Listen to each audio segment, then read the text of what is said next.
Yay! Attend the Tales of Hoffmann. It's the Tales of Hoffmann. In 1877, German-French composer Jacques Offenbach began composing this masterpiece in collaboration with French librettist Jules Barbier. Now, Offenbach was already pretty popular as a composer of frothy operetta. You may recognize this absolute bop of his.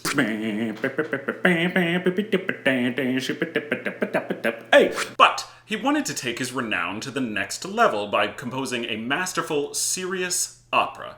And he did. Yay. Except he died. 4 months before the premiere at the Opera Comique, leaving Hoffmann's fanciful tales incomplete and the rest of us to spend the following century uncovering lost manuscripts and bickering over which order to assemble the acts. A truly complex setup for the best opera edition of Legends of the Hidden Temple ever. Despite all this, the Tales of Hoffmann has made its way into the hearts of opera lovers everywhere and has cemented its place in the standard repertory.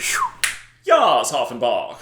But what is all the fuss about? Yeah! Don't worry, I've got you covered. I'm your teller of tales, Jake, here to lead you through the plot of Le Conte de Hoffmann, and I am probably unnecessarily burdening myself with the personal challenge to accomplish this in 2 minutes, and go.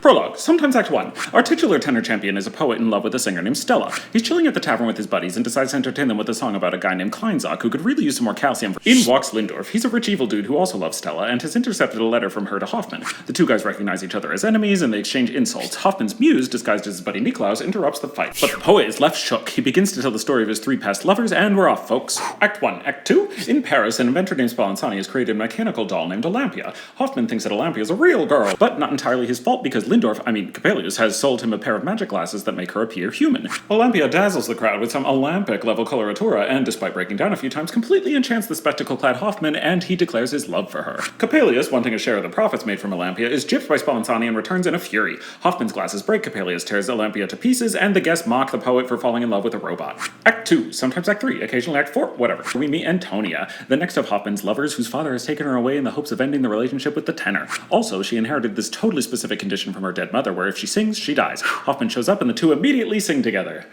Hoffmann leaves. Meanwhile, Dr. Miracla, arrives and says he has found a cure for Antonia. It's a Miracla! He conjures up the image of Antonia's mother, who urges her to sing, and the girl just can't resist. She sings, there's a high C sharp, she dies, and we all clap really loud because the music in this act is so good.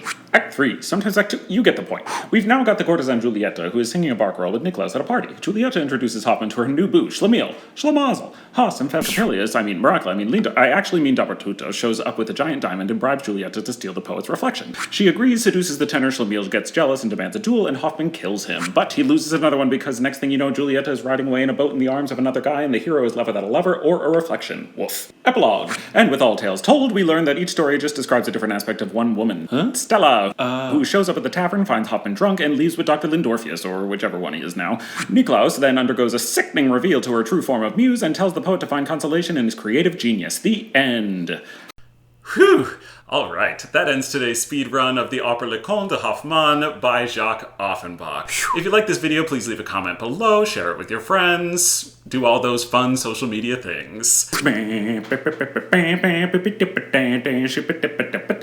Hey! See ya.